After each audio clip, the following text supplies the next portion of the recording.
I'm Achieved. I'm the captain and IGO. I am Bolo, and I am Flex and Entry. I'm Chala. I am Side Anchor and Flank Watch. I am Merc, and my role is Entry. My name's Gio. I play support. We are TSM.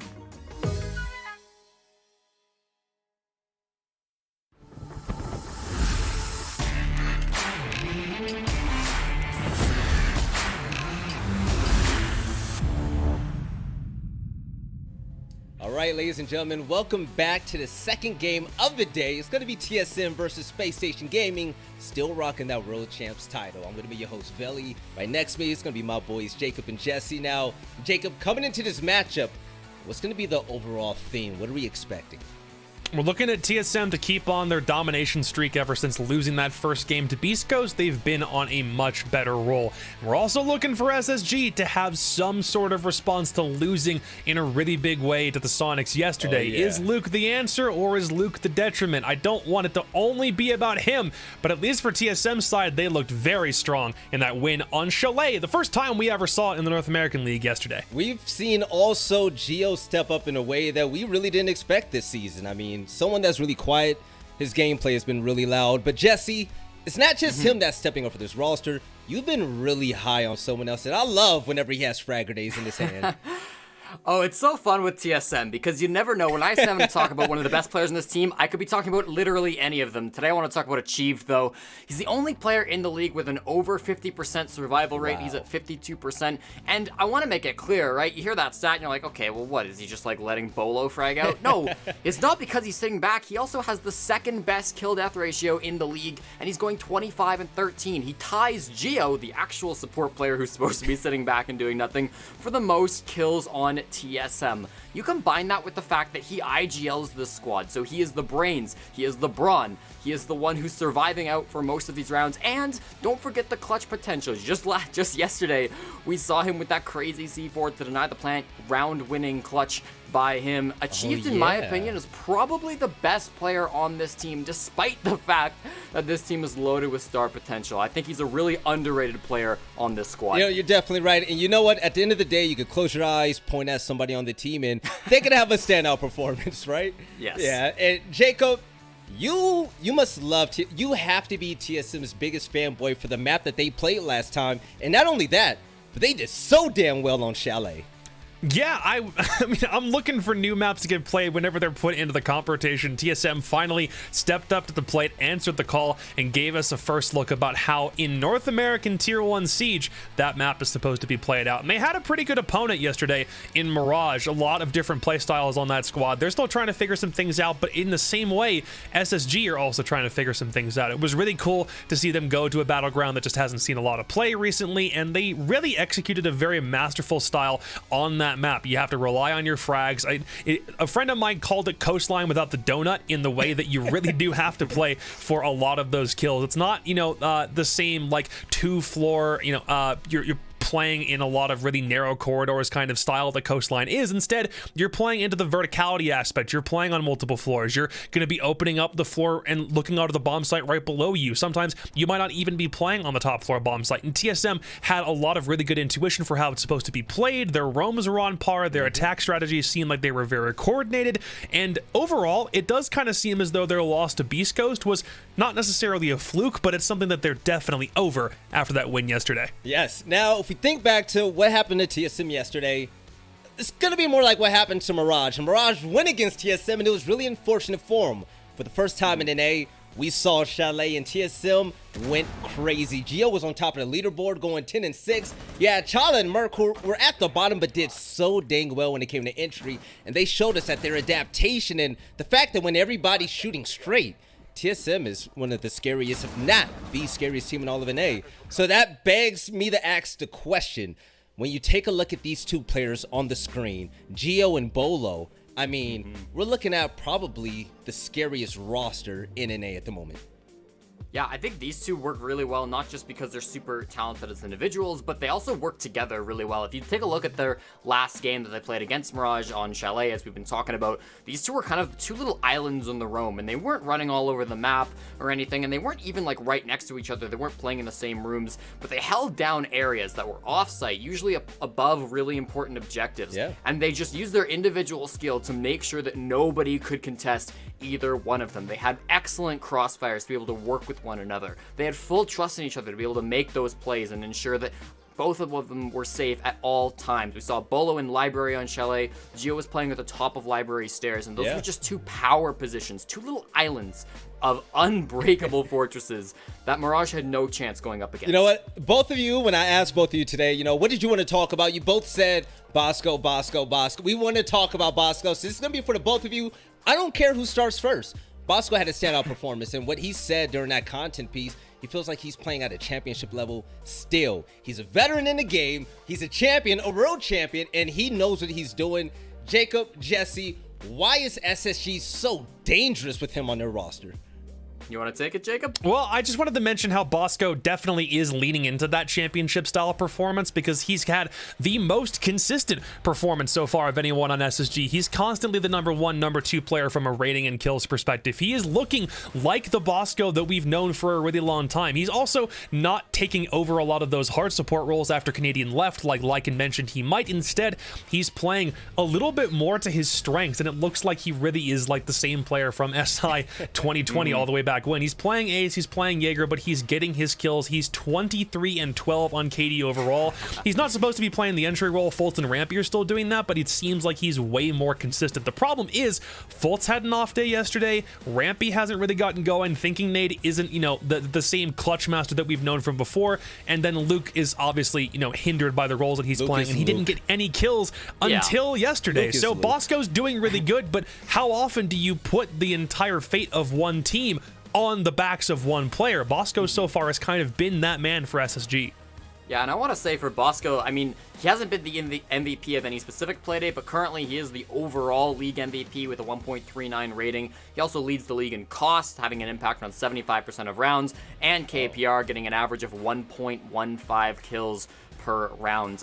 Jacob talked about his operas a little bit. On Ace, he's really proficient. He's that guy who will watch over the planter. He's so patient because he will stare into the bomb site for like 2.5 minutes, and if you peek him for even a millisecond, his reaction time is crazy. He will still click on your head, and if that doesn't work, if people don't peek him, he'll just walk in sight. And he'll have a drone in front of him, and he'll slay everybody who's trying to play it passive and like, oh, well, I will just wait out the clock. It's like, no, you can't do that either. So he's a really difficult player, I think, to defend against. His Overwatch is incredible, and he's definitely been one of my favorite players to watch this season. Yes. Now, Spacestation Gaming, if we, go back down memory lane as well with this team, they went against Sonics yesterday, and it was on Clubhouse. Whenever you think about Clubhouse, Jacob, who owns that map, man? That's supposed to be Space Station, and they have played it twice so far in the NAL, but lost it in really bad fashion yesterday. And to me, you can't really hinge all your bets on one map going the way that it's supposed to go, especially considering what we've seen from teams being able to adapt very quickly and learning from what teams have done in previous weeks in the NAL just in this stage. They're VOD reviewing, they're looking at what you're doing on these maps, and they are finding ways to tear you apart in some cases. So for SSG, I'm looking for them to do something a little bit different this time around. Maybe don't go back to the Bastion that everyone knows you for playing so well. Even if you have a player on your team that probably isn't, performing up to par with the rest, you're still probably better off going to a battleground that people maybe don't expect you to go to, or you don't play nearly as frequently. Do something to kind of change up the course of SSG's trajectory a little bit. Have them blast off to a different planet this time and see where they go. Now, you brought up a big point, Jacob. They have pretty much a weak spot on the team. No disrespect to Luke. He's a fantastic analyst. Oh, no disrespect. He's Absolutely no disrespect. He's a road winner as an analyst, right? But the thing is, Six Invitational is going to be coming up soon, correct? Now, the question is for both of you. If Space Station Gaming against TSM turns out to be very one-sided, and there's obviously a glaring hole in Space Station Gaming now, what should the mindset be going forward? This is going to be a big test, in my opinion. This is a very important game. I think that for Space Station, like, you say that, assuming this is one-sided, right? That would be for TSM. I don't think anybody expects this to be a one-sided victory for Space Station.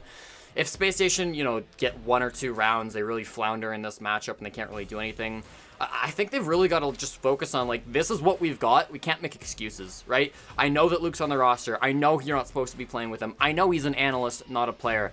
But you've got to treat him like a player, right? And maybe that means letting him frag out on a couple more roles, right? Obviously, he's struggled for that in the first Playday, and, in the second Playday, it took him a while even to get going there. Yep. But I think he has that capability if you really trust him, and especially if you want to grind before the Invitational. Yeah, give him a chance. Maybe he'll be able to pull that out for you. Because if he can't, just saying, well, he's not going to do anything, let's just throw him on Thermite, it might not be a winning strategy for Space Station Gaming. Maybe it's the safe route, but it's never going to win MSI. Jesse, I feel, you said if it was a one-sided victory, it would be for one team. I still think Space Station has an extremely big fight in this battle, right? But also, you got to consider the fact, this is the best team TSM is currently faced. They've gone against Beast Coast and lost that game 3-7. They beat Xset. I mean, who hasn't at this point? And also, they beat Mirage. They haven't gone to likes against the top 4 team since last season. Yeah, that's a good point. This is actually our first meeting of top 4 teams from last season. This is the first time anybody in the top 4 has played another top 4 team from last season. So this will be a real test for TSM. Absolutely, it is the world champions against the US out champions. Loud, man. That title belongs SSG over here, versus Jesse. TSM. I mean, it's an exciting time. I think that there's a lot to prove, but you can't take away the context of this, right? Space Station have made a big change. TSM are looking. They took a moment to get up to where we expect them to be, but they're there now, and I really believe that TSM are still looking like the best team in North America. I expect them to have a better time, but absolutely, Space Station are world champs.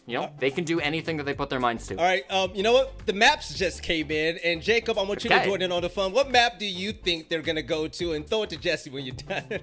Oh, there's so many different ways that we can go. Well, I mean, it won't be Villa. I'm cool to not see Villa back to back, but I do still not want it to be Clubhouse. So, yep, there we go. All right, Jesse, it's all you. All right, interesting that Chalet. TSM would choose to take that out. Chalet still in the pool. That would be back to back for TSM. It'll be Space Station's pick. Do they like what they saw on Chalet last Playday? That's going to be the question. Jacob, no way! Let's go! Okay. Back to back. TSM currently the only top level team in North America to ever win Chalet. They're looking to keep that stat true. Headed to the French Alps for the second time in 2 days, and I think this is definitely telling from Space Station. Obviously, they watched yesterday's match. There's no doubt they've been VOD reviewing it like crazy, and clearly they saw something, a weakness that Mirage wasn't able to exploit that they will be able to. This will be a really fun one, and I'm glad that we're finally seeing even more of Rainbow Six's newest map. Jacob, it's time for predictions. We're going to Chalet for the second day in a row. You better show some love to TSM, man, or, don't be biased during this segment, though.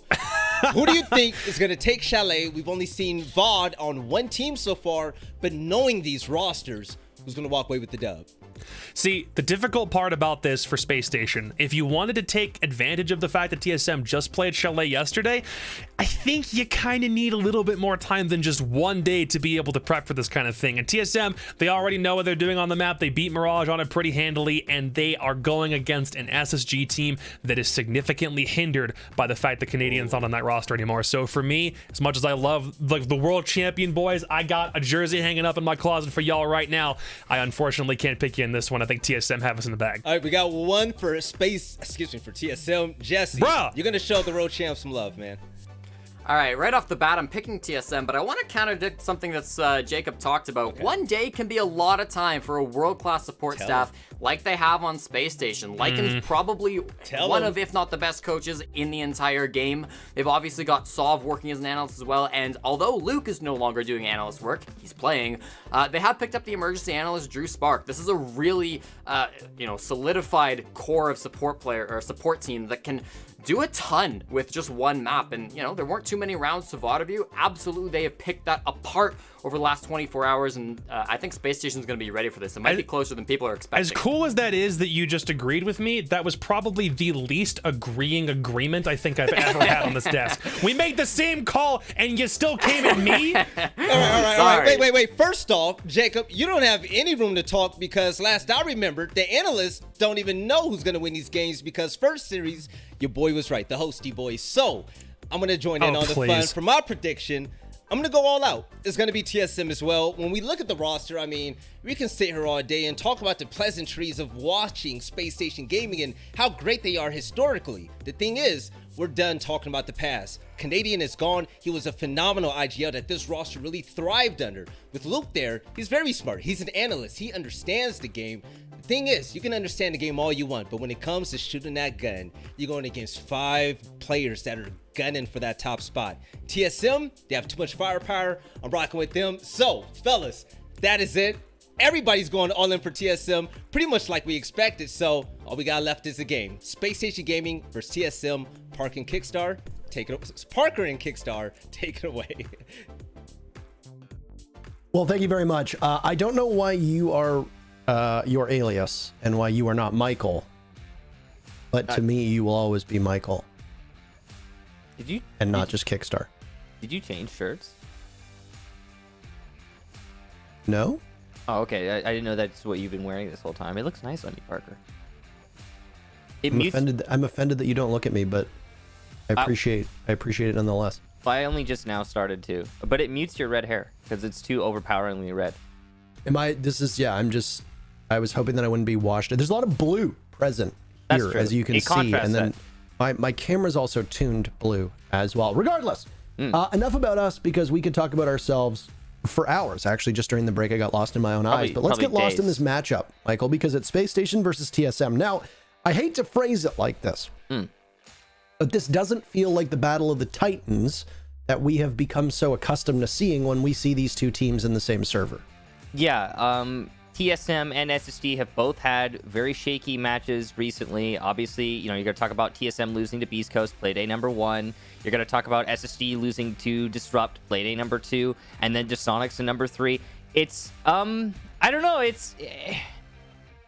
it is not the Battle of the Titans. It's really not, and it's calling into question a lot of their performance. And I think that this match right here is going to prove a lot to a lot of different people. One thing that we do have to ask, though, and this is a very important question, is both these teams have support players that have been getting it done for their team. Who will be the better support player in this match in terms of performance statistically?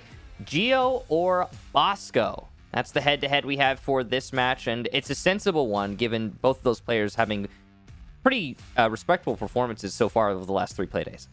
Yeah, that's a pretty tough question, to be honest, and I don't know what my answer would be. Who's going to come out on top? We saw some huge performances out of Geo yesterday in their matchup, and he did it on this map. I know Lycan, as a coach, enjoys going to maps that teams just played, and I mean, I don't know if he will admit it or not. But one thing that I have noticed from all the years of coaching that Lycan has done, and all the years that I've watched of him and his teams, they often find themselves playing against their opponents on maps that their opponents just played very recently. And I mean, how much more recent are you going to get? TSM was literally playing on this map just 24 hours ago, and they pummeled Mirage. The question will be, how does Space Station stack up in comparison? Will we see a repeat? Will Lightning strike twice for TSM, or will SSG prove to be a more formidable foe? Regardless, let's launch into Chalet. We'll go to the French mountains and we'll see what operators get banned out. Thatcher is first off the board.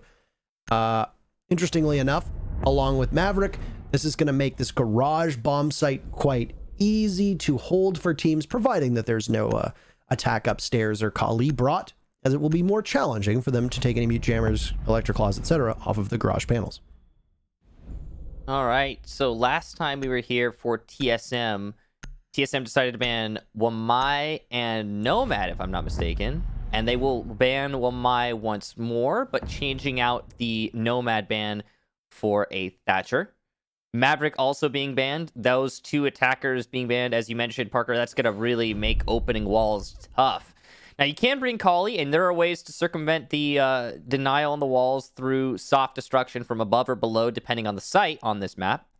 But Kali, if you do bring her, is basically like attaching a ball and chain to your ankle, because she is just not a great performer in the fragging department, no matter how good you are as a player. She's very rigid in her use. There are some positions where she could be played well, but they are far and few between, even on a map like Chalet with plenty of long angles.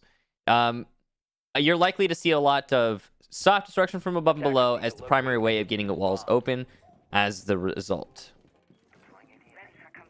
So first defense is going to be for TSM. They're going to be on this side for the first 6 rounds, and then they'll swap it off. Look at this lineup from SSG. Oh my, this is interesting. We're going to have a Nook on the board, a Jackal, and a Jackal actually saw quite a lot of play on Chalet yesterday. Now, I mean, it was the only time that we'd seen Chalet in the NA League at that point. So, I mean, obviously it's a small sample size, but what do you think the thinking is behind Jackal here when he's nowhere near as prevalent on other maps? What do you think the defining characteristic is for Chalet as a map that allows teams to bring Jackal more than the other maps in the map pool? Big map.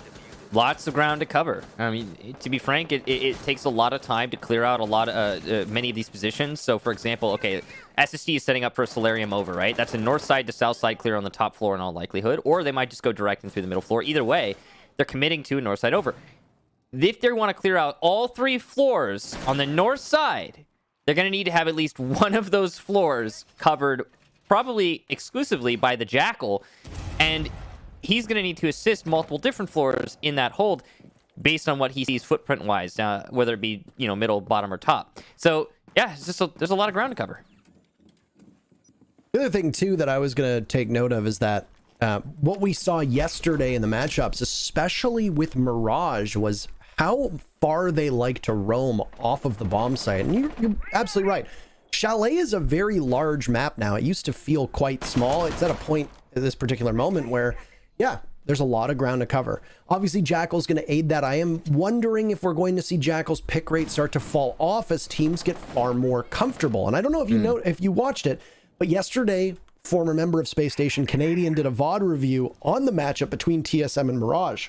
And even he had made some comments about how, well, there were questions that he had that had not been answered in regards to this map, and that's just because it's simply so new. So it's exciting to see a map come back into the map pool as Chalet has, and we'll get to see a meta develop around it. We've hit the halfway mark here in the round, and really nothing has happened at this point other than some light discovery work from Space Station.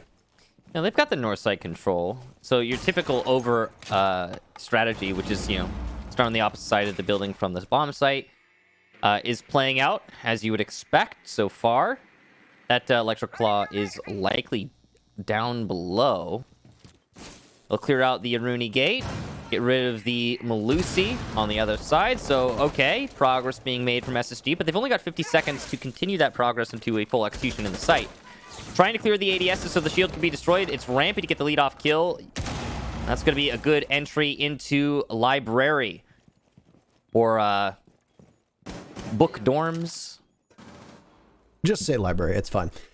So Home the first storage. Bolo had been critical upstairs in Library against Mirage just yesterday. So, well, we'll see what the rest of the team can do, as they're all just going to be hanging out for now. Chala will engage on the hatch that's opened above as you hear an exothermic charge go off, and slowly but surely TSM is losing some of the safety that they had inside the bomb site. 20 seconds means that the pace is going to need to hasten at this point. And SSG are just a couple steps away from being able to break into the bomb site. Bosco very narrowly misses out on Geo, who's just sitting at the bottom of those library stairs as Luke goes for the plant. Bosco gets one, Fultz another, dominating the kill feed as Space Station, leaving both Chala and Merc to try and hold on to this. But it's almost a flawless round as Diffuser goes down, leaving Merc in a very hard position. He has no idea where any of these SSG players are, and while he might think it, he's got very little bullets in that Roni before it needs to be reloaded to engage upon. Creeping up the hallway towards Gaming Door, he'll jiggle peek around. No flawless round for SSG as Luke is the lone casualty, but it's Rampy as SSG double peeks him, and the Nook is the one credited with that kill. SSG, in very fine fashion, will take round number 1. Scroll shelves. Paper Michael, warehouse. just say Library. Just, it's Library. Great execution there from SSG. They were masterful in their control gain, but the most important thing is when they actually went for the frags, they were doing it as a team. And then, interestingly, SSG did not go for the throat with their execution. Most often, when it's a north over onto a bar defense, which bar, by the way, statistically currently in the NAL is the best site on this map, but of course it's only been played once. This is the second time. Most teams, when executing onto bar, they try to get all the way into storage, you know, they try to get pool table and library, and they have to clear every nook and cranny of the site. Not SSG. They got main lobby control, north side control, and then went into bar and planted. I love that. And that's, you know, we're talking about evolution of the meta. That's what that is right there. Beautiful stuff from SSG. They are making progress on this very new map, and I have to think that that's part of what the, you know, part of the VOD review that they must have done on TSM leading into this match, because they clearly knew where TSM was vulnerable. And the Jackal helped a lot on the overclear in terms of efficiency. If they hadn't been for the Jackal, I don't know if they would have had enough time. TSM might have roamed a little bit more staunchly. For SSG, obviously getting a couple rounds to start off with against TSM is going to be a good motivator here. I think many people were probably surprised with the results against the Sonics yesterday that Spacestation had, and I would be included in that camp. You know, I thought it'd be a relatively fair matchup, but Parker. I suspected that SSG was going to come out on top. I noticed this. So yesterday, Achieved was running your charm, and today he's running mine. Let's go! Which is pretty cool. Yesterday he had the Kickstar charm on. Today he has the Intero charm on. Fun fact, the first pro that wore my charm the first day it came out was Skies. Big ups to him. Thank you for that. It's always cool. I'm assuming with the land build, there's only a select... I don't know if it's every single item is available. Usually they limit them on the land builds, so I'm not sure what they have available, but we've seen quite a nice medley of skins and charms right now. I've been seeing a few people running the SI 2017 charm that I don't think actually have the SI 2017 charm. So and a number of old Christmas skins popping up as well. Yes, I saw that. Yeah, I think the land build probably has access to quite a lot of items that they don't normally have, but it doesn't really matter. It looks good. That's the important thing. I like your charm, Parker. It looks good on his gun paired with what I believe to be Glacier. And I like your charm as well. It looks good on all guns. And of course, you just saw Bolo running his own charm. Great paired with the Amethyst skin as he's running. And this is, by the way, a plea to the devs. The Amethyst skin, please fix it. It has looked very low res. Devs, if you're listening to me, I beg of you, please, for Bolo and his millions of fans, please sharpen the image of Amethyst. It just doesn't look as good as the other gemstone skins. Why is it like that? Like, I feel bad because I've got the red charm. Or the red, the red charm and the red gem skin, and it looks all glowy and shiny and sharp, and then the amethyst is like potato. Why? It's like the amethyst skin should look like Thanos, but it actually looks more like Barney. Like it's the wrong purple. Yeah. Anywho, Michael, there it is right there in clear sight. Anyway, as we're talking about all of this, you might be wondering, why aren't you talking about the game? Well, because not a lot has happened, frankly. It's been just over 2 minutes now, and there's been some tense moments, but there's been no actual action. Space Station breaks into the bomb site as I say that. Fultz drops down into connector, and he's still playing off of that spot. He can break out at any moment. And I don't know if they think he's there or not, but he takes out Merc, who looks the wrong way. No re-entry to the bomb site from Blue. That position's held down. A great swing from Bolo. Sometimes he just hits those shots, and sometimes you're in for a wild ride. Second round in a row, Space Station gets that diffuser down, and they've got coverage from above now. Bolo picked apart, so Achieved will have to retake. He ascends the stairs. It's hit by an air jab, knocked all the way over, and fed to Thinking Nade, who doesn't move a muscle. TSM down to just Geo and Bolo, who's now been picked back up, but they will have a lot of work at their hands.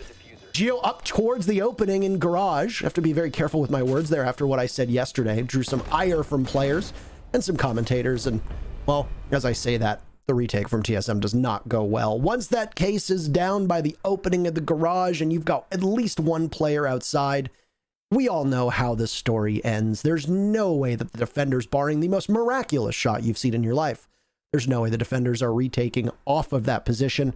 And SSG, they're up 2-0.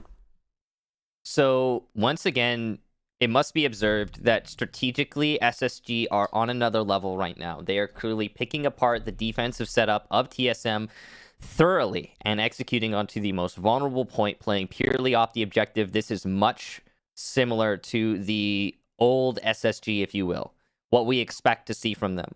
And it's possible that SSG is having a slow start to the season, but right now I am seeing very thorough and well-executed attacks from SSG with almost no holes in those executions.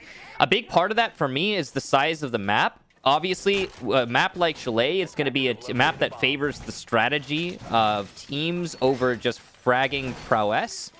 And with that, I think SSG is probably one of the best teams in that department. On top of that, you've also got, you're playing a team that is one of the only teams to have played this map.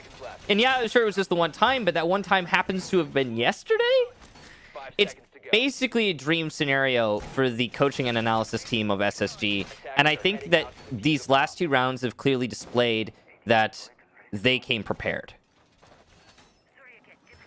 I'm still waiting, by the way. I'm still waiting on Lycan to message me or at least make some public post about whether or not I was correct or not. But then I realized he's probably busy coaching the match and not listening to me. Yeah, he's on the as stage.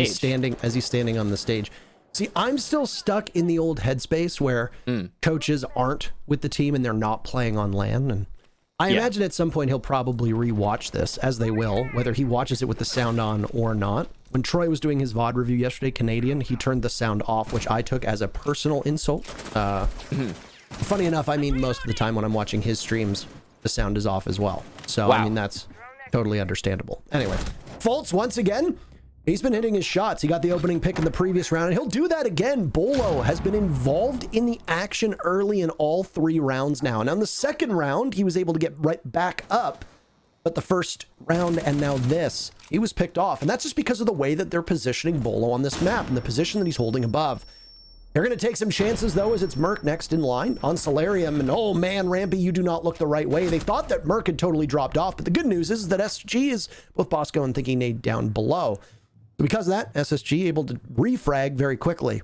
Dangerous situation for them, though, is that one of their top players in every single matchup is Fultz, and he's left on just a sliver of HP. The good news is that there's no smokes on the board to deal damage to him. There's no nitro cells that could possibly take a tiny bit of HP away, as Achieved has used his. So as long as Fultz doesn't involve himself in any direct gunfights, he can still continue to carry on and frag very well. So strategically, a huge adjustment for TSM as they committed to the roam. And last time we saw TSM go to the bar, they didn't. They fell back as soon as they were feeling pressured by SSG. Now, as clearly displayed, that committing to the roam decision was not the right one. But it's it's a big question now. What is the right decision for TSM? Because everything they're doing is being punished. They lost all 3 of their roamers, and yeah, they got 2 kills in that process, but still man advantage for SSG and control advantage now. And now they're in a similar situation to the last time they defended Bar, but with far less manpower up. SSG is poised to take control of Bar, get that plan off, and play the objective as they have done over the last 2 rounds.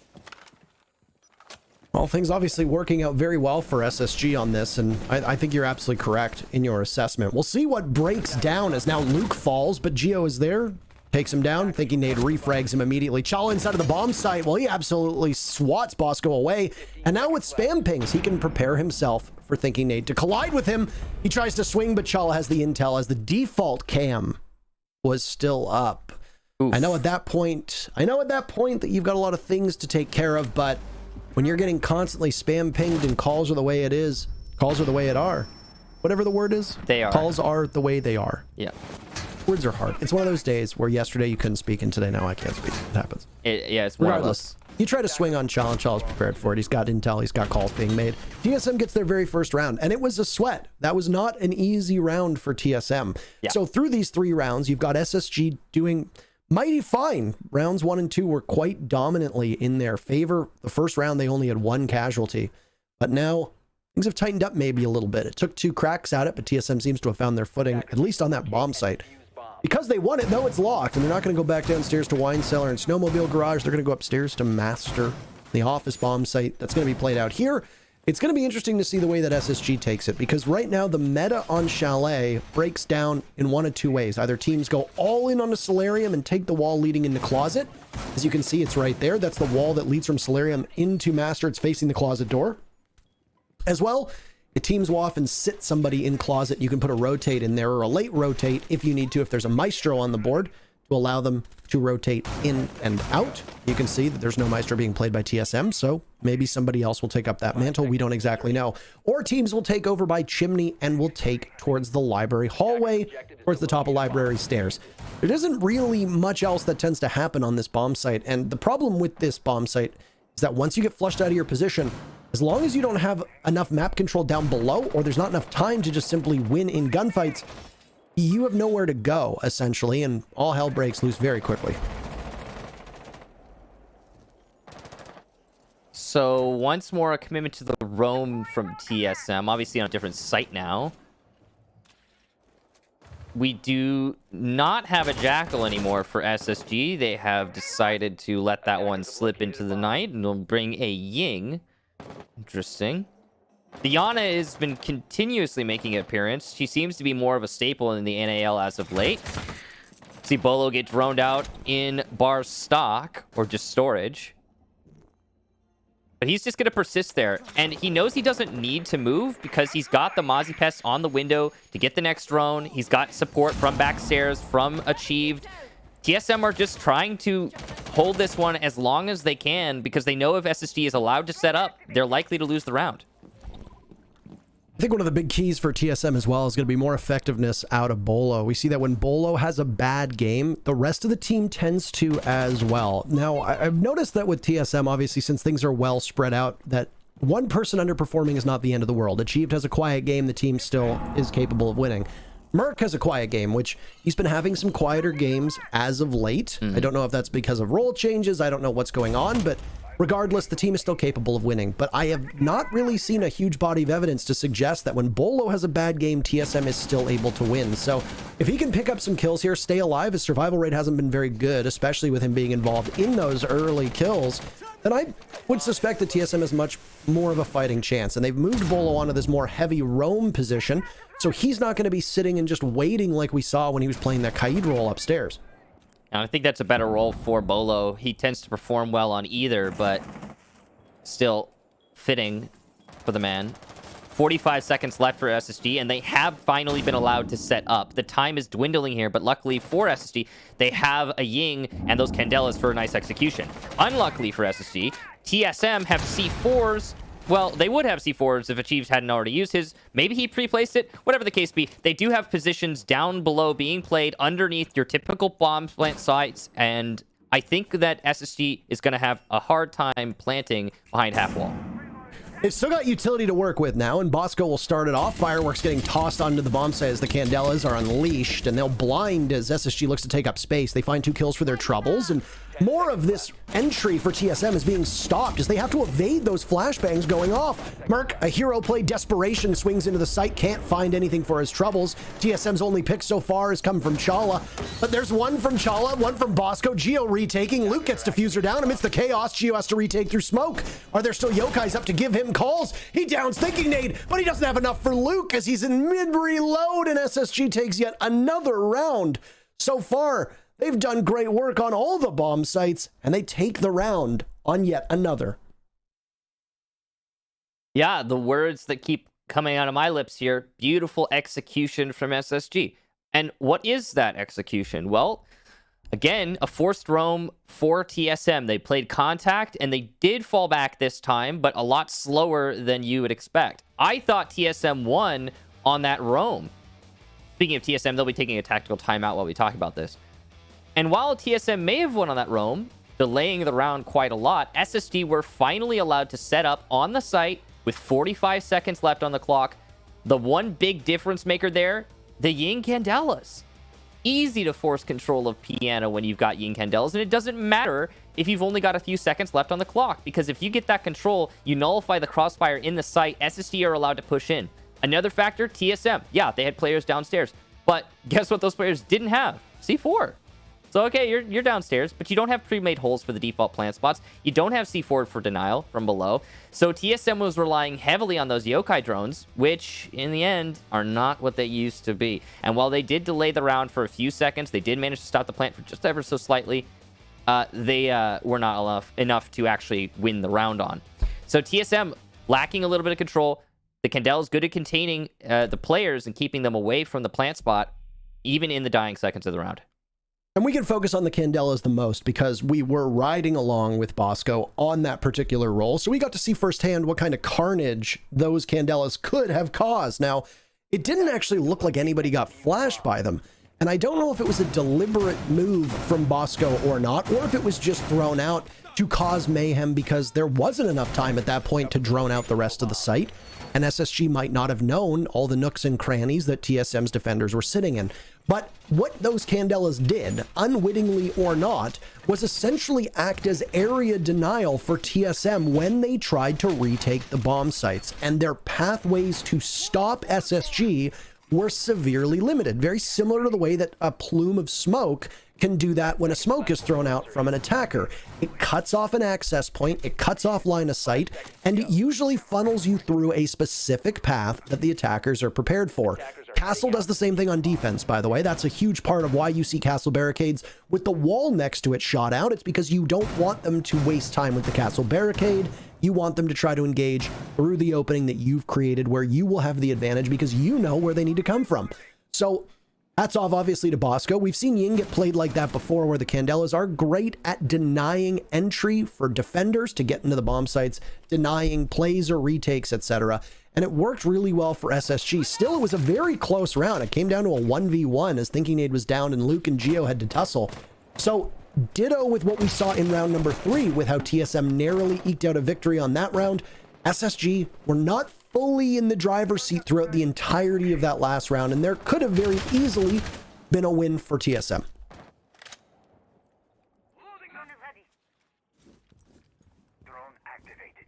Library, focal point here for both teams. TSM attempting to hold it from both the entry points. No one in the library itself. SSG just droning in, taking this slow. They know they've got a vigil around here thanks to the effect on the drone. Merc is going to be that vigil this time, no longer Bolo. He switched back onto Kaid, and oh, good positioning from Bolo, but it's actually Merc to get the kill onto Fultz. Great crossfire for TSM. Bolo takes a little bit of damage, but not a serious amount. He'll still have a chance, but it will be taken away by Thinking Nade. Luke takes some damage, though, from Merc, and he'll actually finish Luke off. There goes your hard destruction. SSG now, without a serious prong on their attack, they're going to have to go for frags. The strategy might be thrown into the wind at this point. This is the first time that TSM has had a numbers advantage before the final round push, by the way. It's the first opening kill that has favored TSM. And on top of that, like I said, they have never had a numbers advantage with the exception of when there's been a huge brawl at the end of a round. So we'll see what they can do with this because there's still plenty of time for both teams to fumble the bag. A minute to go. Off-site presence from TSM still happening. You saw achieved roaming over by Blue Stairs. This is a kitchen defense. Merc is still upstairs as well. He's not necessarily connected to the defense, but he can drop back to the bomb site when needed. So, beautiful shot from Chala. Right as I say that, the advantage for TSM continues onwards, and now the Frost of Chala will reposition. And an accolade paid in chat by Rampy, who gives credit to his opponent. Chala's not done, though. He'll continue to tussle as he's playing behind that deployable shield. Lots of powerful positions that you have on this map, but that's certainly one of them. They weren't able to shake Merc off from above, and he's going to make them pay for it. So Thinking Nade, with the case, will have to just advance up the stairs as best he can. 10 seconds remaining, and he's got to find either 4 kills or get the diffuser down. Both of those seem absolutely impossible, and while he'll pick up an impactless frag on Merc, that's all he's gonna get. Clock strike 0, and TSM will hang on a very strong defense on a bomb site they had yet to play. Yeah, that one was over at the beginning, actually. The roam from TSM, really solid. Key differentiation between that round and the other rounds where TSM have been roaming and actually sticking to the roam is that TSM won more fights than they lost. We've seen TSM roam passively, fall back as SSG applies pressure. We've seen TSM roam rigidly, try to take the fights direct, and then lose those fights, or rigidly, then eventually fall back just at a much later time.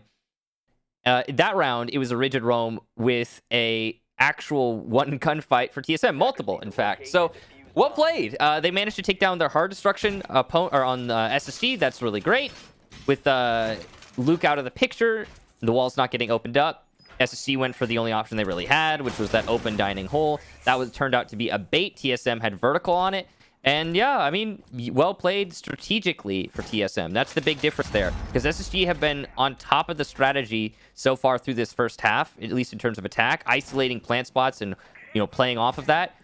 For TSM have been leaving themselves vulnerable. Not so in that last round. 10 seconds left before insertion. I almost interrupted you to make a joke. 5 seconds left. Because you said, TSM was still on the vertical. And I wanted to say, vertical's actually still on OXG. But you see, I didn't interrupt you. I actually let you finish so that now I can score cheap points later, but also because I was enjoying what you were saying. I thought that it was pretty good, so I didn't want to... Thank you, Parker. You're very welcome. And you're right. I don't want to dive in too much. I mean, we had lots of time, or we had very little time to really joke around in the previous match because both Beast Coast and XSET were quite set on fighting at all times. They were making the joke for us. I mean, I want to. Their 10 fans are going to be very upset about that. Oh, that's even worse than mine. I mean, five between each. Just share them. Jeez. I'm kidding. Oh boy. Just because I know people will take that seriously, I don't actually mean that. Oh. I enjoy people on both of those teams. So don't take it too. Sorry, it's just I banter, did interrupt you. What were you saying? We've had lots of downtime here to really watch this, and it's been quite a slow pace. I mean, the TSM Mirage game seemed like it was much faster through every set. And I mean, that was also because TSM set a very fast pace on attack. And since they started the first 6 rounds on attack, they were able to kind of carry that on over. And Mirage was a little bit slower when they moved on to attack. I know that it can be tough to attack a map that you're not really familiar with, but so far the general consensus among the pro community seems to be that Chalet is a very good map for the attacking side. We don't have a lot of these right now in the map pool. Defense tends to win out most of the time. But if you ask most players, they'll tell you that this is a tough map to defend, and a lot of bomb sites can be hell for the defenders.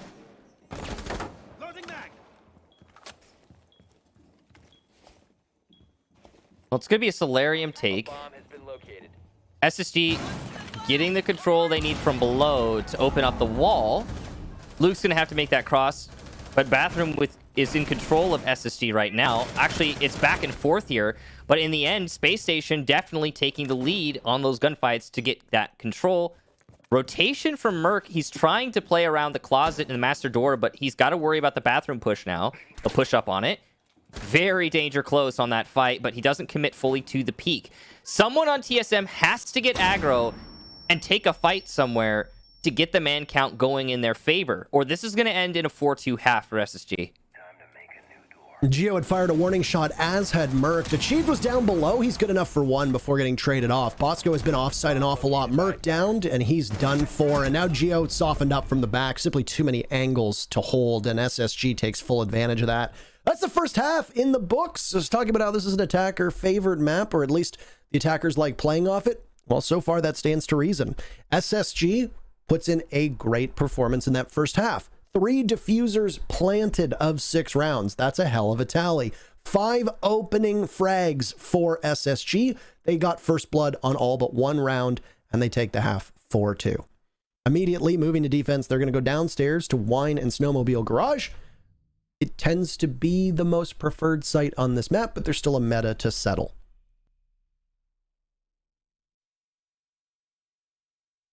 So, that first half, most of the reason for me that SSG takes the advantage out of it, they just looked like they did a lot of research. I mean, especially those first 2 rounds, Space Station picked apart TSM setups on both the bar, and I want to say... No, I think it was twice on the bar, wasn't it? No, it was bar and what was top floor? What was the other first round, Parker? It was bar and... The bomb site rotations went bar on first floor, garage and wine cellar down below, back to bar, upstairs to master bedroom, then to kitchen, then to master bedroom. So it was the first 2 rounds. Those are my main takeaway. On the bottom floor, they planted Snowmobile, and they completely isolated TSM's presence on the site. That's the most important thing. The same thing happened on bar. Instead of going for the jugular and storage, as we so often see be the case on an execution to bar, SSG were like, hey, you know what? All we need to do is get a little bit of control in bar, plant for main lobby, and then hold it in the post. That's exactly what they did. So strategically, SSG are reading into the way that TSM are setting up on a lot of these sites. But now it's TSM's turn. They get to go on to attack, and they get to see what kind of strategy they can whip out and go for those plants. Nice C4, I guess, but it's shot by Achieved. I like the idea, though. I mean, it's neat. You know someone's going to go outside Snowmobile. You might be able to get a pick off that. TSM opens up that garage quite quickly off of that. That C4 would have likely killed Achieved, maybe also the Thermite of Geo if he was close enough, but it is hard to tell from that perspective. Well, we can only guess, but good shot from Achieved, and it happened again. You said good C4, and then the C4 didn't actually do anything. Well, I said good C4, I guess. because it was a nice idea, Parker. I've instilled in you the fear of being wrong. Oh, thinking nade. Muscle memory fails him on that one. He thinks he's done enough to take out Bolo, or that it's just simply a clone, and he peels off at the wrong time. So the entry for TSM turns out in their favor. Bolo is having a bit of a rough game, as is Achieved. Right now, it's the support/flex players from TSM that are keeping this team in it. And despite the fact that they're trailing in the scoreline, things would be even worse if all was quiet from the supports. So TSM will now need to reposition. They brought a Jackal as well, and you can see they've managed to ping one player of SSG upstairs. We know that SSG appears to have 3 bodies off-site. Of the 4 remaining, this could be particularly deadly if TSM doesn't find them in the next minute and 10 seconds.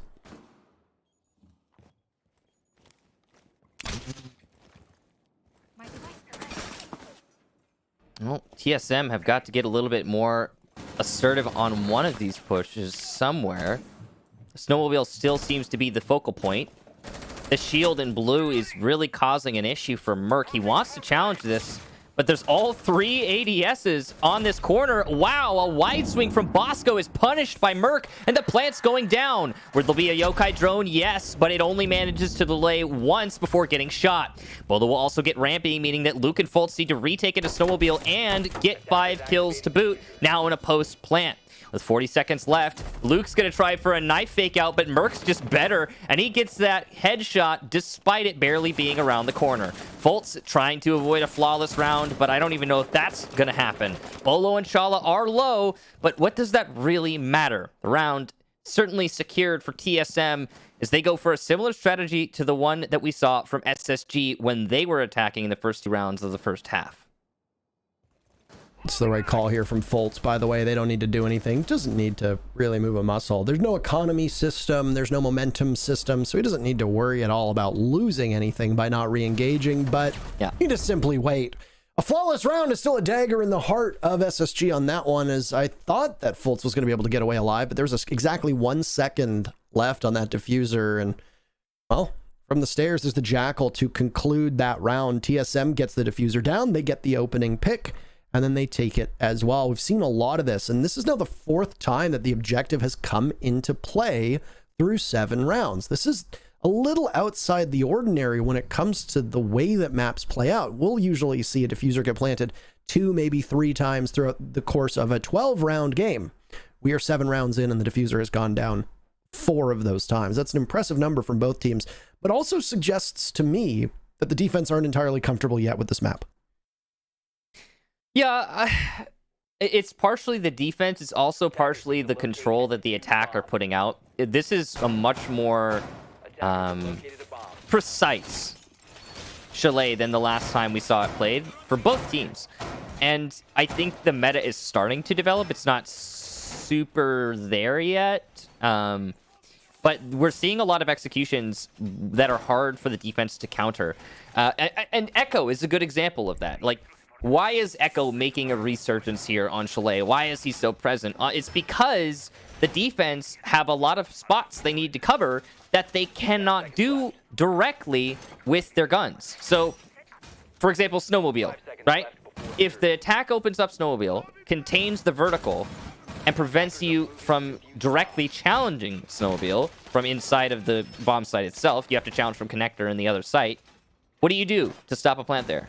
Well, gas canisters, C4s, those are doable, but the positions to throw them from are far and few between, and you're likely going to find yourself exposed, so that's why you bring an Echo. You got to stop the plant somehow. It's just, yeah, it kind of reminds me of old Chalet, to be honest, Parker. Yeah, where it's you have to swing and hope that you don't get picked because there's really only 1 or 2 angles for them to watch. That's it. And I mean, the same thing happens on the upstairs bomb site too. Talking about Master, how once that Solarium wall falls, you don't really have a lot of places to play safely. You kind of have to swing or be swung in that particular instance. And I mean, I've kind of been keeping an eye on chatter from the pro scene in regards to Chalet because I knew at some point we were going to have to cast it. And hearing players theory crafted and go off of what they've learned in scrims has been quite revealing. And I got to say that so far, first-hand experience with the 2 matches of Chalet, or well, I guess 1.5 matches of Chalet we've casted, most of the pros and analysts tend to be pretty bang on. So kudos to them, and it's been extremely helpful for us and for other teams, I'm sure, to try and get a sense of the madness that a new map provides. So, EXO gonna open up the wall there, but there are 2 gates on the other side of that wall, so more clear work needing to be done there for TSM to get the control that they want. We've seen this chimney top back stairs crossfire from a lot of teams with the shields to support, and we're gonna see it again here from SSG. Clear going in to get rid of the shield. The nade lands. The question is, did it land on the shield? The answer, no. Second nade goes in. This one will work. So, job done now. Fultz has to play a lot safer on these back stairs for fear of him being dispatched by a headshot. If there's any team who's going to be able to make that challenge happen, of course, it's TSM. And of course, Bosco on the Oryx, well, he's down below on a flank, and he could very easily come up and catch somebody, but he's quite a ways away from any real action, so he's going to be more of a factor in the next 20 seconds than he will be right now. Once again, Bolo is involved in the early fighting here, even though there's 45 seconds left. It's not the way that TSM wants it, though. First Blood draws in favor of Spacestation as both of these teams begin to heat up. SSG has not been shaken off of their spot up above. Rampy playing off the Goyo shield on Chimneys, good for 1. Chala finds thinking nade, another for Rampy playing around the deployable shield. He finds 3. He can't be removed at all. He's an obstacle that TSM cannot deal with one bit. This puts Chala downstairs, whose job was not to be involved in that initial bit of conflict. And he's going to get absolutely smoked by Bosco, sitting safely inside of the bar bomb site. SSG takes their first round on defense as these teams ping-pong back and forth. But because of the score being what it is, SSG just edges a little bit closer to being able to get match point. Yeah, to be frank there, the strategy, it's funny because I was just talking about how precise we've seen the executions be from both teams. And to be fair, we've only seen one, execution from TSM, and it was very precise. It was well coordinated. It was on the bottom floor. They did great. That round, TSM just walked into a crossfire. I think 3 or 4 of them walked into a crossfire and died doing so. There are other ways, I'm sure, to challenge that. You could probably afford to put more pressure on K9, open up the other wall to Chimney, maybe fight from the front door to make playing by Chimney a little bit more difficult, maybe get a pick onto the players trying to assist that hold. I'm not sure, but there have got to be other options available apart from just, hey, let's walk into the crossfire between backstairs and Chimney. I don't know. It's just confusing push from TSM, and just because they were all funneling into that crossfire together does not mean they're going to be successful. They hadn't even dislodged the shield, and that's despite that shield. I don't even think it had an ADS. Maybe 1, but I know 2 of them at least were on backstairs. So yeah, that could have gone a lot better for TSM. They could have tried that was different. The same spot that we saw yesterday between Mirage and TSM 2, right? And I believe it was Bolo that was playing on that spot, and it's that nice crossfire, as you said, that you can hold Master, you can hold the double doorway that leads to Piano, you can hold the library window. There's so many spots that as a defender you just cannot really be pushed from. And I mean, maybe you can take care of them from below, but oh wait, it's actually in the middle of the bomb site, so you can't do that. It's not like you can get beneath them and try to flush them out with an ash charge, a buck, a grenade, etc. It just doesn't really work that way. So a hard spot to be in if you're an attacker on, like what we said, has been a relatively favorable map to the attackers so far. They've won 5 rounds in comparison to the defenders winning 3. So we'll tussle now with this being an upstairs defense for SSG. They didn't fare so well on that garage bomb site downstairs. They won bar, and now they go up top. Merc is actually very close to the bomb site as library's been cleared out. The entire south side of this top floor is theirs for the taking. So TSM likely know where they want to go, and they'll ensure that there's going to be no flank that they'll have to deal with. C4 from below here for SSG. They actually have the C4. They've got the players playing below, and they've got the explosives for those players to deny the plant. So while TSM have been fairly efficient on this execution thus far, they still got half the round to do this. They are going to have to worry about those explosives downstairs later when they actually go for the plant. SSG still holding on to Piano. They're in a decent place here. There's no real pressure being applied to the attack, just a bunch of holes being poked into certain angles TSM are trying to get picks off of. No success on that yet. Ooh, this might net 1 kill, and there it is! An attempted cross for Bosco is to his undoing. Well played by Merc. holding the angle and being patient. Down goes all of your smoke canisters. And now SSD are going to have to rely more heavily on those C4s that we talked about earlier and the Evil Eyes from Luke. We'll see what they can manage with that. Run out from Rampy. No one on big window. And he has given away his position and intention. But he'll just fall back to the site as we're nearing the end of this round. 40 seconds left for TSM to get an execution and plant that diffuser. With WAN advantage, it's certainly doable, but the time is not working very well. This is what we call the calm before the storm, and the storm seems to be TSM's advantages and advances more so to the bomb site. But Merc gets swung on, thinking he takes him down. If they continue to trade out, it'll be TSM's round, and that's exactly what's happening. But there's actually no trades. It's just a TSM kill feed. Match point denied. No Space Station matchup here going for them. It's TSM to take the round, and with it, things get just a little bit closer. So it's interesting to me because we didn't see any hard destruction there on box as you expect. And yet TSM did so well in the execution that it didn't matter. Most importantly, obviously, Merc playing on that bathroom window, 2 picks from there. And all he did was sit on the bathroom window. And that really just goes to show how important bathroom is to the defense on that site as a highway to rotate.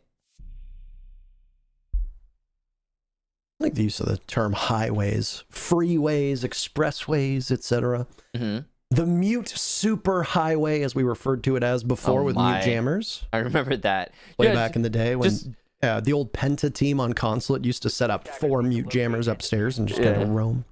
Back in my day. Back when I enjoyed casting Consulate. Oh man, Consulate. Is it still? It's still there, right? Yes, it's still in the map pool. It still exists. Why? If that's what you're asking. Why? You mean why? It's a fine map. No, it's not. It is in dire need of a rework. Okay, I will agree with you. And what I will say is this. I was a very vocal opponent of Skyscraper and Cafe. I hated those maps. I reaped the fields of clout for them. Yeah. Or I reaped the clout from the fields, and I had quite a plentiful harvest. I would consistently tweet about how much I hated Cafe and how much I hated Skyscraper, and it would just be, man, it would just boost my impressions up so much as a farmer. Is good for farming. Yeah, yes. it's very effective. Yeah. So I gotta say, I really like the Cafe rework. I like casting it. I especially like playing it. Clubhouse rework is good. I mean, it's obviously a product of its time. The meta changes and maps need to be touched up. The Chalet rework is, at the moment, it's up there with Border as my favorite rework. I really love the Border rework, I gotta say. Yeah. And I know that some people that might not be exactly pleased that there's no new maps coming, but this Chalet feels like a new map. Skyscraper feels like a new map, and I think that's great to see old friends return to the fold. Yeah, I like all the new reworks we've had lately, to be honest. They're all good. Anyway, so this is a Solarium take, but as you can see, SSD have set up for a Solarium defense. They've got a mirror window facing towards Solarium. They've got shields facing towards Solarium. All their ADSs poised to assist those positions. Everyone on SSD has adjusted for Solarium hold. So the question is, will TSM adjust their take, or are they going to full commit to this? Because, oh boy, if they're going to full commit, this is going to get wild real quick. I'm not saying it's going to go either way. I just know that it's going to be a very chaotic engagement. Looks like they're going to. This is what I talked about, and I'm glad we're seeing it here because it was a south side execute before onto this master defense, and well, now it's going to be over in Solarium, and we'll see how much of it they're able to carve open and whether it's going to hurt the defense. Now, they've got this structured mirror play to try and hold off on it, and I like what they're bringing, by the way. I distinctly remember both SSG and I believe it was Fnatic using a strategy involving mirror windows where they were able to hold from the other side of the bomb site. And, you know, big ups to them for doing that way back in the day. It's nice to see unconventional mirror setups. The mirror setup from Fnatic was on Chalet. The one from SSG was on Bank. And essentially we're seeing something very similar where they're able to create what is effectively a beachhead here, forcing TSM to push in, but they don't have the actual control of the site they want. In this case, TSM does, though, as Geo is very safe. He gets the diffuser down. Merc gets tossed out and finished off by the sidearm of Thinking Nade. But there's a lot more work for Spacestation to do, and if they want match point, they're going to have to earn it right now. Bolo swings, collects one, and TSM looks almost set to take the round, barring a miracle as all the guns are hitting their targets. Luke is the next to fall, leaving Fultz outside, detected, trying to retake. But the thing is, his path back to the bomb site, it is very telegraphed. There's only one doorway he can go through, and you know that there are going to be eyes on it when he does get too close to the diffuser. For now, TSM exceptionally patient. 5 seconds left, 3 seconds left, 2 seconds, 1 second, and that's it. SSG has no chance here. The clock strikes 0. Any kill that Fultz gets, it's just for the stats, not for the win. He takes down Geo, but Bolo trades it out, and we're tied up 5-5. So we saw TSM take their tac timeout earlier. We're going to see SSG take their tactical timeout now. And I think it couldn't have been timed better. 5-5 now, like you said, Parker. That's all your lead burnt up for SSG. The execution there for TSM was great. I like the setup we saw from SSG, but the margins were just too small. I mean, like, for example, that mirror window facing into closet. Great mirror window, right? Oh, cool. We can see into Solarium. We can see the top of the stairs. Fantastic. You can't peek it. Yeah, peeking that is like a death sentence if you're being challenged from the staircase. And with the pressure being applied from the window by Achieved, you can't move at all. Like, you're stuck on that mirror window, basically. So that bathroom shield, same thing. If Achieved is on big window repel, that bathroom door shield is useless. You can't play it. So all that counter setup we saw from SSG looked cool. But because Achieved was on the big window, and I know he only got 1 kill from there, but because he was on the big window, essentially, it was all useless. And that's just good strategic awareness from TSM.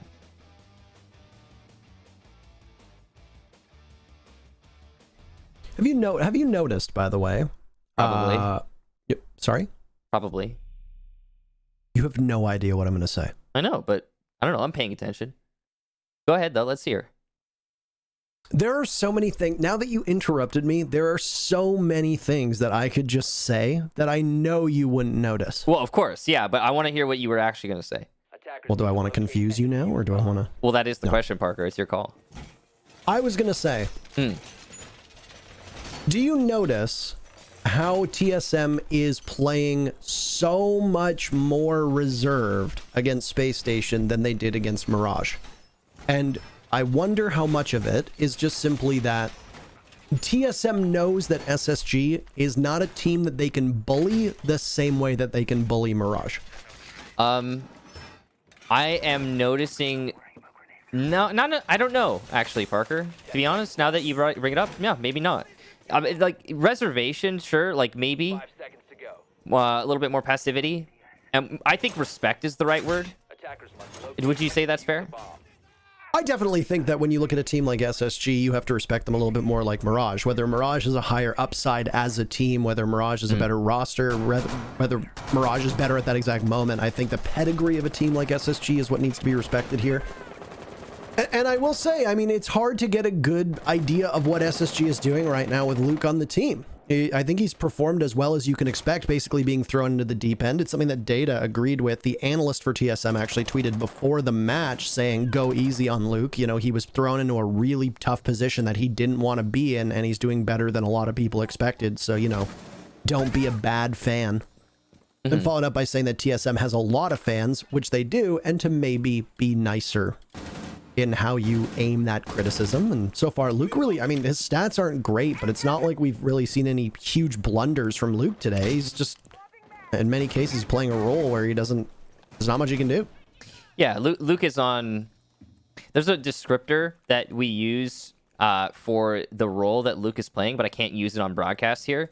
It suffice to say is the role that you don't want to play in Siege. It's not fun to play in Siege, and Luke knows it. SSG knows it. I understand, you know, that maybe if you haven't been in a comp team, you've never been in that position, but there's always that one guy on your team that has to fill the role, or you just, you know, or the position or what have you that nobody really wants to, and Luke's doing that. So you got to give him respect for that, even if statistically it's not really shining forward. Either which way, we've got a lot of trouble from this Kaid Electroclaw.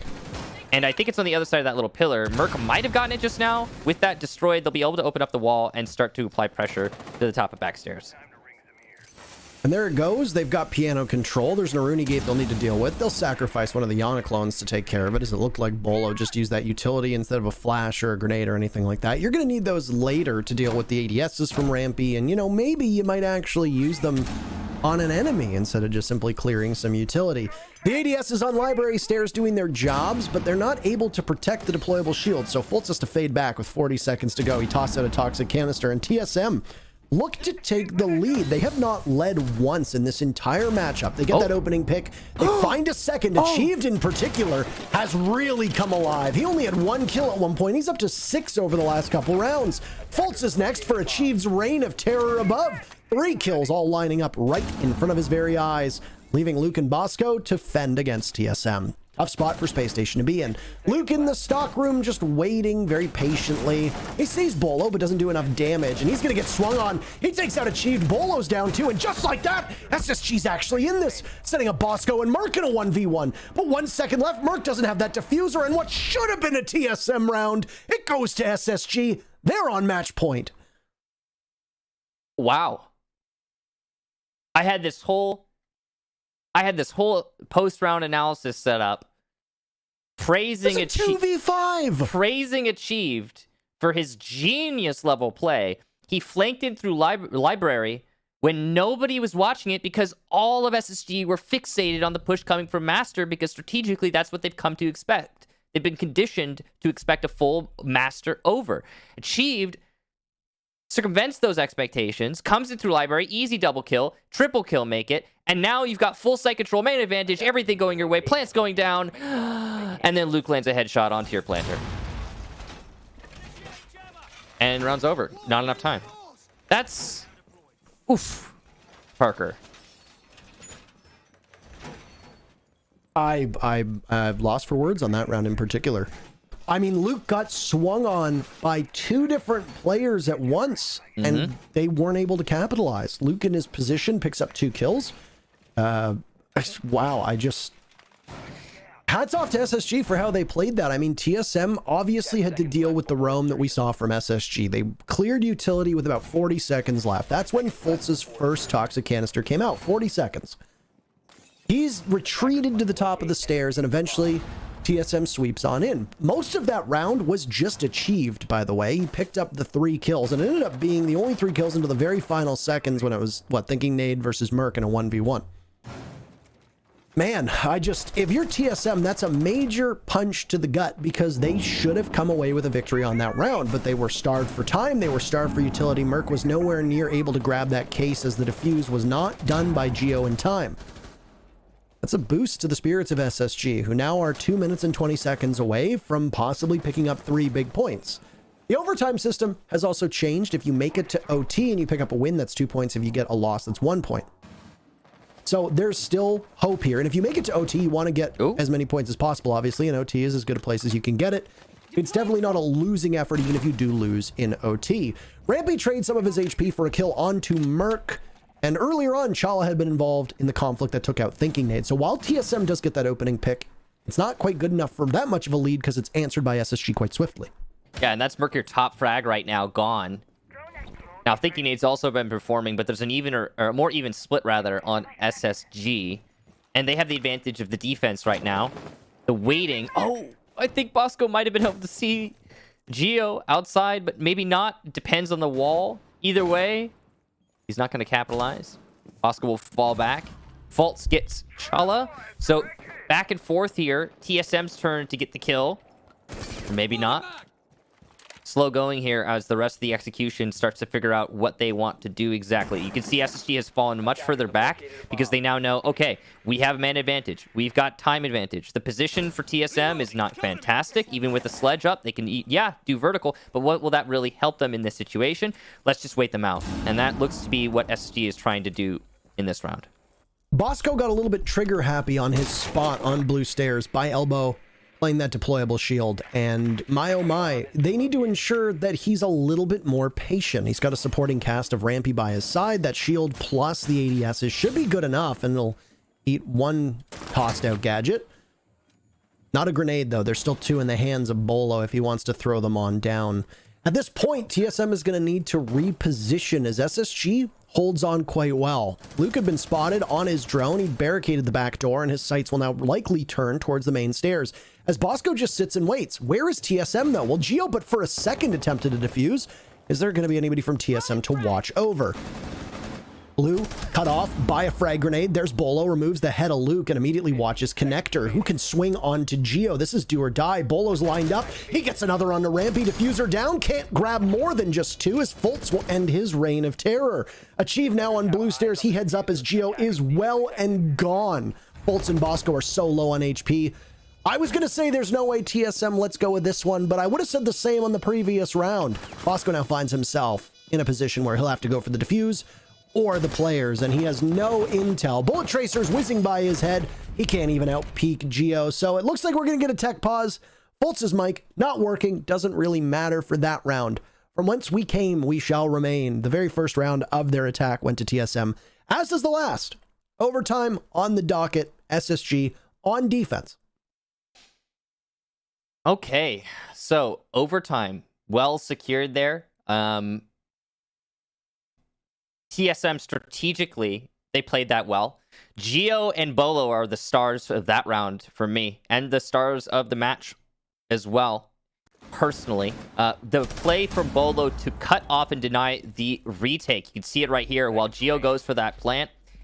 Great teamwork, and it was ever so slight of a margin for success, because it was too easy for SSG to peek at that moment or deny the plan in any other way.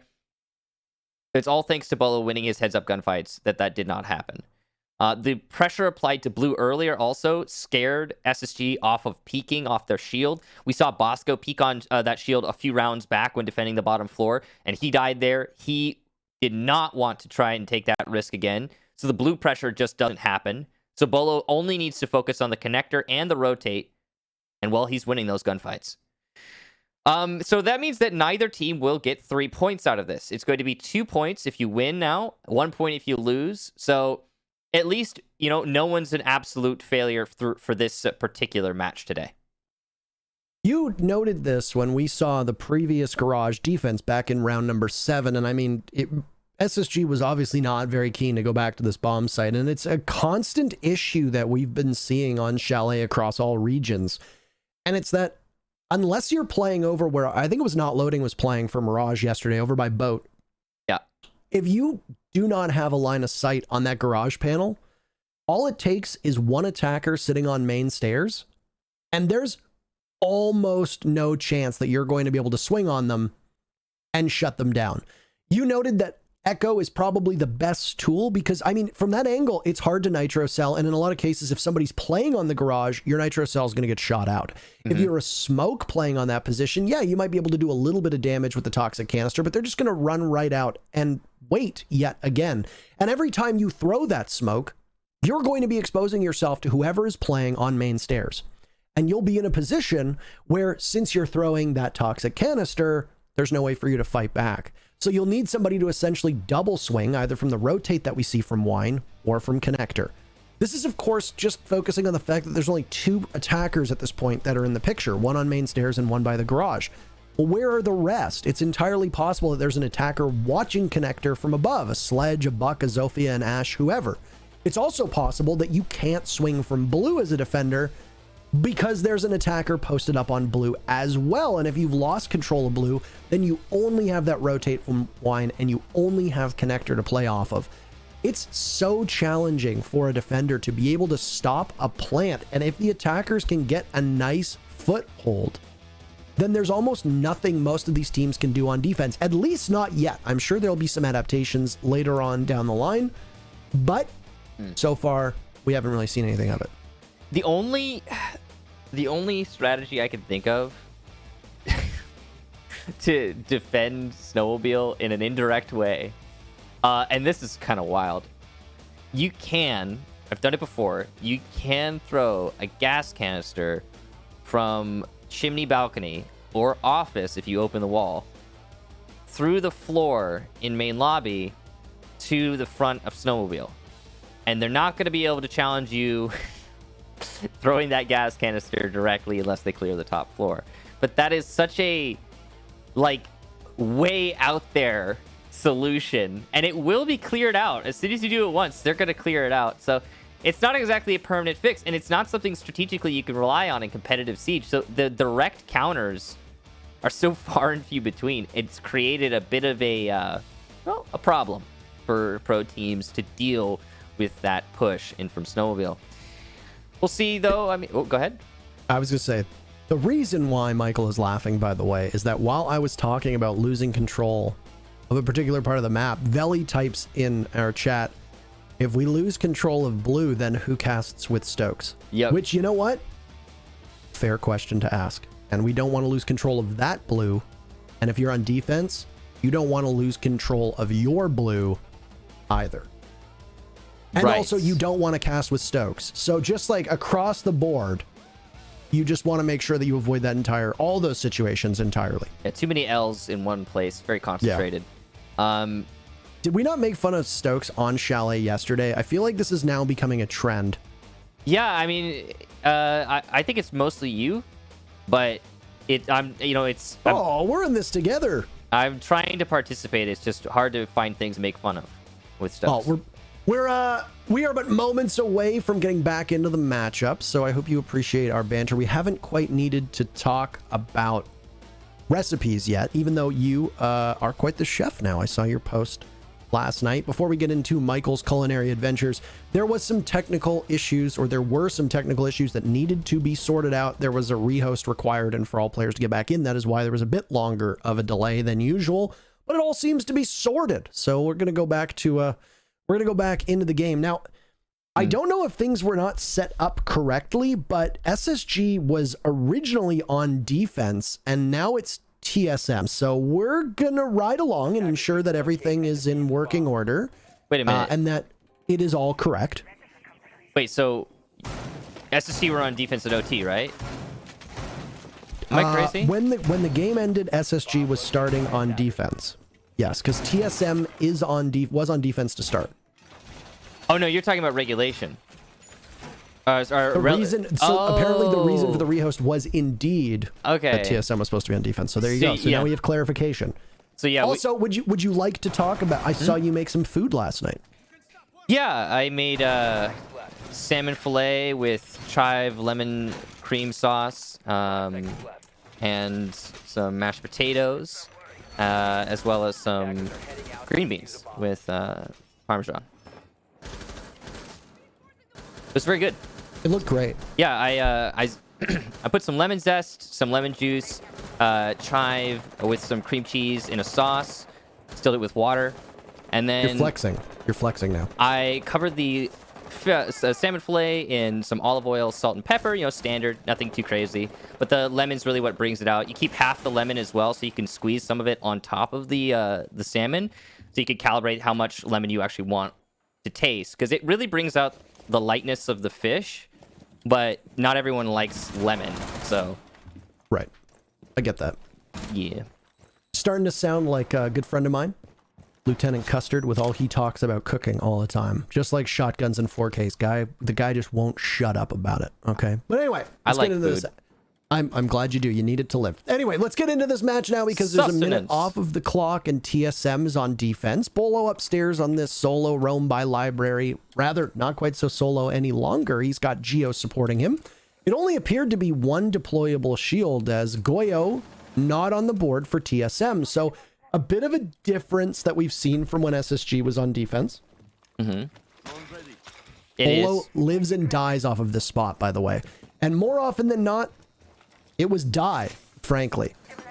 There goes the Aruni gate as one of the Ana clones is sacrificed to buy some time. 30 seconds until that resets. And all the ADS is burned, and you'll see Geo just creep down the stairs as he loses the deployable shield at the top of library. So, with the shield destroyed, the take can continue. SSG looking to apply pressure to library. As you can see, you've got Rampy on the library balcony. That's the same position that we saw Achieved play last time. He's trying to affect the same sort of change on the hold. He's forcing Bolo to divert his focus using the clone, and Bolo doesn't even have a shield on Chimney, so definitely not an ideal situation for TSM to find themselves in. And look at that, they're going to fully fall back. They'll just leave the crossfire, and that means that SSG will get top 4 control. But with 40 seconds left, I'm assuming that TSM is hoping that Library is not going to be that much of an influence on the outcome of this round. TSM likes their late round rotates, especially Achieved, so you'll have to keep an eye on him as to where he's going to go. Fult's taking some damage, by the way. Achieved has also lost some HP, but that's really it. Bosco on the roam hunt with 20 seconds left. Geo is running for his life, and he hears some gunfire not too far off. He's going to try to trick the Jackal into an engagement. He narrowly avoids it as Merc guns down Fultz, and Luke falls to Bolo now as well as TSM is getting in their licks. Diffuser surrendered inside a main lobby. They'll have to pick it up. Smokes will try to cut off some vision, but there's the flank coming in from TSM as well. Geo, not spotted. He's able to gun down one, but a hail of bullets will knock down 2 members of TSM. Achieved and Chala will need to do something, and it's such an utter mess as Achieved sacrifices both Geo and Merc for the Nitro Cell kill. That's a 3-piece, but it wins TSM the round, and they now sit on match point. You can see that the comical nature of the end of that round is not lost on TSM. And they took the dub, so of course they're going to be feeling good about that one. The counter strategy from TSM. Oh, you love to see it, Parker. You surely do. So SSG have been doing a great job at attacking Bar through this map, in my opinion. They've been strategically very sound. They clear in through Master, but they don't leave all of their strategic weight on Master. Most of the strategy involves the main lobby and the pressure they can apply directly into Bar, going for that plan into the door. And it's worked out for SSG a few times. They've been looking good on that. It's fantastic. You love to see it. But TSM has finally figured out the formula, and they countered it very directly. Number one, in the roam, wasting a lot of SSG's time. And number two, in their focus on the Bar. Knowing that you're not going to be pressured in through billiards is a powerful thing because TSM can put all their focus on where they know the pressure is going to be coming. The flank also upstairs from the Yana on SSG's side was in fact not actually that big of a deal because, well, there was nobody there when TSM fell back with 40 seconds left on the clock. So good awareness for TSM. Really stellar stuff. And now they put themselves in an overtime match point. The very first lead that TSM has had, I noted this just a couple, I think it was like 1 or 2 rounds ago. This is the first lead that TSM has had so far. So, heck of a time to get it, by the way. Better later than never, right? I mean, it's one of those stats where in traditional sports, you'll see it where it'll be like time leading. Mm-hmm. And one team will be like 54 minutes. And then it'll be like time trailing. It's like 2 minutes because the rest of it is tied or something like that. And you're like, I wonder which team won. Not the one you thought. That's why the stat is interesting. So, what is this? This is a double roam now. Once again over in Jacuzzi. I'm so tempted to make the joke again. No, it is not a just chatting stream. Thank you. I appreciate it. There. I already knocked it out yesterday with SSG, but now it's in here again. And Rampy's waiting for the tier 3 subs right now as he's in there. So Fultz has had enough of this shilling, and he's going to leave, taking out the drones, trying to control the information for his opponent and allow Rampy to persist in that hot tub and keep making his millions. See, Fultz was the moderator. He was keeping Rampy safe. That was the whole premise behind it. So it worked, by the way. Fultz actually came very close to getting knocked off of the window by Master, and he didn't get spotted, I don't think. Now he's back by his deployable shield, and I mean, hey, Rampy capitalizes off of it. Geo gets caught, and he had no idea whatsoever of Rampy's position. So now Bolo's up there, and he's going to throw out a drone, and it's not really for any good use, because it manages to scare Rampy away right into Chala's hands down below. Chala plays this lurk style of role and has been doing so on Nomad almost every single round, where he plays very disconnected from the push, because his job is to catch the players that TSM flushes out, and he's doing his job quite well so far. I can't believe that that play from Rampy and Pulse worked. It was masterfully done. I love the coordination. I still just can't believe it worked. Merc is going to rush into the main lobby and try to apply pressure directly to the bar. So far, it's working out in terms of control, but he hasn't been able to get the Goyo, who's deep inside his storage. In fact, he'll lose that fight to Luke, but Bolo and Achieve on the scoreboard, and they're winning their fights, leaving just Luke and Fultz in the 2v3. Down from the wall, that's Bolo on the floor, that Fuser on the floor as well, but Luke trades himself out, essentially. Fultz now has to retake it to his own site from the drop, and he will do just that. Nice one tap on T'Challa. He absolutely smoked the man, and he's not got any smokes in his pocket, but he certainly can land more shots like that. 25 seconds left, but Bolo's going to put this into a post plant. Both of these attackers very low on HP. The spray giving away the position, and Fultz tries to take the fight, but Bolo's doing a great job of getting away, almost landing that one, but Achieved is better as it turns out, and TSM will take the match. Hell of a time to start being the better team in the server, and they don't get the full points. They get the overtime win, and with the new structure that we have, at least Space Station salvages a single point. But with how tight we have seen the NA League standings so far, and how the games and matches tend to go back and forth with one team utterly dominating. We've had a lot of 7-3s so far this season. That 1 point is going to help Space Station, but it's frankly nowhere near enough.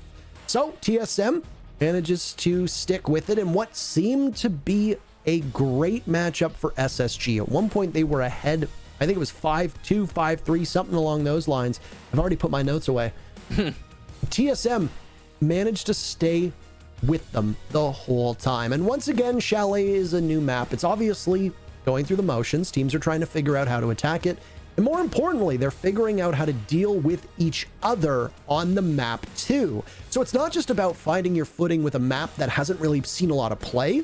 Scrim results are scrim results, but you actually have to put that into action in real matches. And of course, TSM just played this map yesterday against Mirage. SSG's the one who picked it to come here, and it was a gamble. It netted them a single point, but ultimately, same result as yesterday. TSM walks away with a win. Yeah, but as you mentioned, a single point, not an absolute failure for SSG. I'd say it's pretty solid. And also strategically, I really like what I saw from SSG today. I think that Chalet is a map that you can expect them to get better at over time. TSM, though, proving themselves to be currently the Chalet kings of North America. Played it twice and won it twice.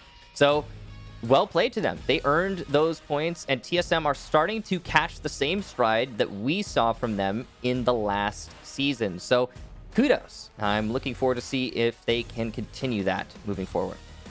It was an exciting matchup here. Actually, two exciting matchups, even if the first match that we saw was quite chaotic. There's still two more to go. OXG versus the Sonics is up next, but we've got a break, and then the analyst desk before we get there. That's it for Kix and I today. Blue and Stokes will guide you the rest of the way.